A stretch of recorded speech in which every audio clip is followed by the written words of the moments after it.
ഒരു മാസരാവിതിലെ കഅബയെ പോലെ അല്ലാഹുവിൻ്റെ ഭവനത്തിലെ കുളിരല പോലെ പ്രൗഢിയോടെ മാനസത്തിൽ എത്തിടും ആരാവുകൾ പൂന്തേൻ രാവുകൾ.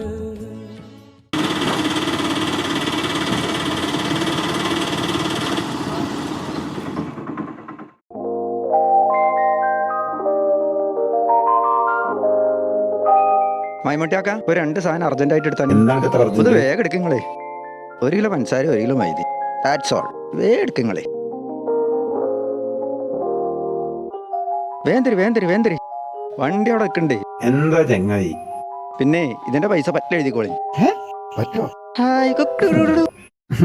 എന്താ ചങ്ങായി ഇത് പറ്റന്നെ പറ്റായിട്ട്? ഇത് നമ്മളെ കട്ടകാലം നടത്താം.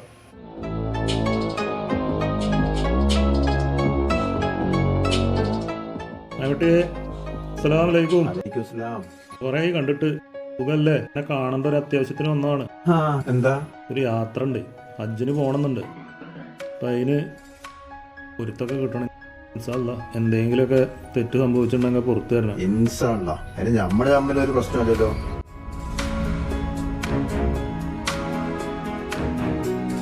പ്രാർത്ഥനയിൽ എപ്പോഴും ഉണ്ടാകുക. തീർച്ചയായിട്ടും.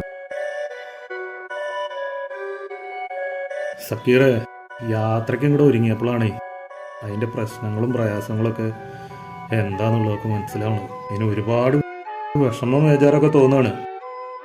നല്ലൊരു കാര്യത്തിന് പോകുമ്പോൾ അങ്ങനെ ഒരു ആവശ്യമില്ല. ഒക്കെ അൽഹംദുലില്ലാഹ് നല്ല രീതിയിലാക്കും. അപ്പോൾ യാത്രയാണ്. വിക്ക് വേണ്ടിയിട്ട് എന്തായാലും പ്രാർത്ഥിക്കണം. നമുക്ക് വേണ്ടി ഞാനും പ്രാർത്ഥിക്കാം. മോളു ഇങ്ങടാ. ഞാൻ ചേച്ചിയുടെ അടുത്തുനിന്ന് കറി പഠിക്കാനാ. എന്നാ ചെല്ല്.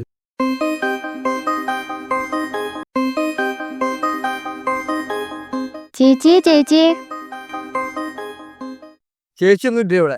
എന്തേ? ഉമ്മമ്മ കറി പഠിക്കാൻ പറഞ്ഞു. കറിയൊന്നും ഇല്ല മോളെ. മോള് പൈക്കോ.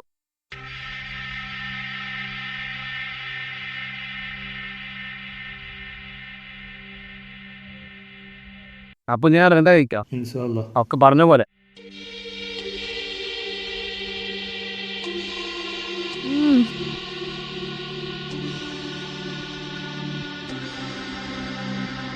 എന്തേ?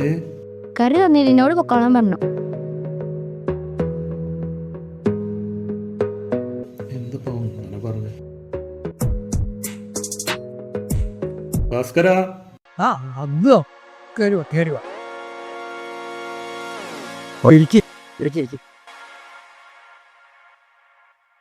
ഭാസ്കര, കുറച്ച് നാളായി കൂടെയൊക്കെ വന്നിട്ട്.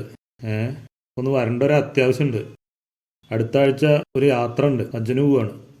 അത് ഭാസ്കരനെ ഒന്ന് കണ്ടിട്ട് പറഞ്ഞിട്ട് പോവാച്ചിട്ടാണ് വന്നത്. നല്ല കറ. എന്തൊക്കെയാ പോത്? അത് അടുത്ത 25-ാം തീയതി വൈകുന്നേരത്താണ് പോണിച്ചിട്ടാണ്. ഒരാഴ്ച ഉണ്ട്. അപ്പൊ കാര്യങ്ങളൊക്കെ ഏതാണ്ടൊക്കെ ശരിയായിട്ടുണ്ട്. ഈ യാത്രയാണ്. അതിന് നമ്മുടെ കൂട്ടുകാരായിട്ടുള്ള കുറച്ച് ആളുകളോടൊക്കെ പറഞ്ഞിട്ട് പോകണം. അവരോടൊക്കെ തൃപ്തി മേടിക്കണം. എന്തെങ്കിലുമൊക്കെ അങ്ങോട്ടും ഇങ്ങോട്ടും ഉണ്ടെങ്കിൽ പറഞ്ഞ് ശരിയാക്കണം, പൊരുത്തപ്പെടണം. അപ്പൊ എന്തൊക്കെയാണ് വിശേഷങ്ങള്? അങ്ങനെ അപ്പൊ എന്തായാലും നല്ല കാര്യം. പിന്നെ എന്നാ ഞാൻ പോവുകയാണ്. ഇപ്പൊ യാത്രയിലൊക്കെ പ്രാർത്ഥനയിലൊക്കെ ഉണ്ടാവണം. പിന്നെ ഒരു കാര്യം, കുട്ടികൾ നേരത്തെ പാത്രം കൊണ്ടൊക്കെ വരുന്നുണ്ടായിരുന്നു. അപ്പൊ എന്തല്ലാന്നൊക്കെ പറഞ്ഞു. അതോ ഒരാഴ്ച ഈ പണി ഉണ്ടായിട്ട് പിന്നെ ഒരു 3-4 കോഴിയോട് കൂടെ ഉണ്ടായിരുന്നു. 3 എങ്ങനെയൊക്കെ ചസ്സു. അപ്പൊ ഒന്നിനെ കൂടി വെറുതെ ഒഴിവാക്കാൻ പറ്റുമ്പോഴത്തേക്ക് ഞങ്ങളിവിടെ കറി വെച്ചു. അപ്പൊ 3-4 ദിവസമായിട്ട് കുട്ടികളൊന്നും നേരെ കഴിച്ചിട്ടില്ല. അപ്പൊ അതാണ് കറി വെച്ചിട്ട് അത് കഴിച്ചിട്ട് ഒരു സുഖമായിട്ട് കിടന്നുറങ്ങുകയാണ്. അല്ലാതെ അതോ വേറൊന്നും തോന്നരുത്. മനഃപൂർവ്വം ഞാൻ ചെയ്യില്ല. അപ്പൊ കാര്യം അത് പോയിക്കോളൂ.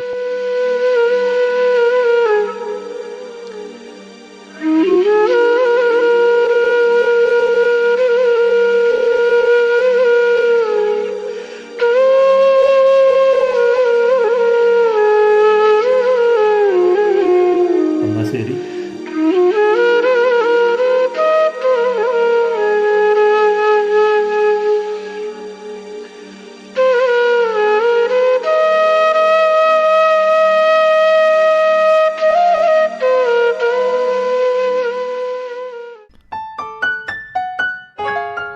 അസ്സലാമലൈക്കും. വലൈക്കും അസ്സലാം.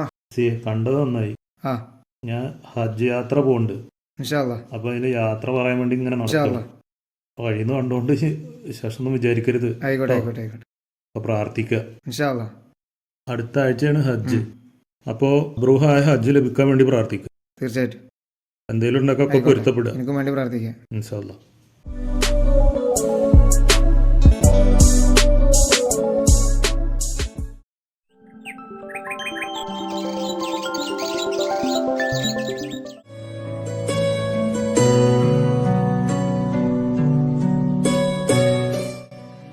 അതോ എന്താ ഇന്നല്ലേ പോയ ദിവസം എന്താ വിളിക്കണേ ഇന്നൊന്നും വിളിക്കായിരുന്നില്ലേ? അകത്തുനിന്ന് ഇങ്ങോട്ട് വരട്ടേച്ചിട്ട് കാത്തിരിക്കുകയാണ്. ഞാനേ ഇന്നാണ് പോകേണ്ട ദിവസം. അപ്പോൾ പോകുന്നതിന് മുന്നേ ഭാസ്കരൻ്റെ കാര്യങ്ങളൊന്നും പരിഗണിക്കാതെ എനിക്ക് പോകാൻ കഴിയില്ല. കാരണം പ്രവാചകൻ പറഞ്ഞിട്ടുണ്ട്, അയൽവാസി പട്ടിണി കിടക്കുമ്പോൾ വയറ് നിറച്ചുണ്ണുന്നവൻ എനിക്ക് പ്രിയപ്പെട്ടവനല്ല എന്ന് പറഞ്ഞിട്ടൊരു അധ്യാപനമുണ്ട്. അപ്പോൾ എൻ്റെ ഹജ്ജ് ശരിയാവണമെങ്കിൽ ഭാസ്കരൻ്റെ കാര്യങ്ങൾ ഞാൻ പരിഗണിക്കണം. അതുകൊണ്ട് നിനക്കും നിൻ്റെ കുട്ടികൾക്കൊക്കെ പഠനത്തിനും വിദ്യാഭ്യാസത്തിനുള്ള നിനക്ക് ചെറിയൊരു തൊഴിലിനുള്ള കാശും ഇതിലുണ്ട്, സ്വീകരിക്കണം. അപ്പോൾ എൻ്റെ ഹജ്ജ് പൂർത്തിയാവുള്ളൂ. അതോ ഭാസ്കർ എന്തൊന്നും പ്രതീക്ഷിച്ചിട്ടില്ല. അതൊക്കെ അതിൻ്റെ വിഷമങ്ങൾ പറഞ്ഞല്ലോ. അത് സുഖമായിട്ട് പോയി തരും. ഞാനും പ്രാർത്ഥിക്കും പോയി തരും.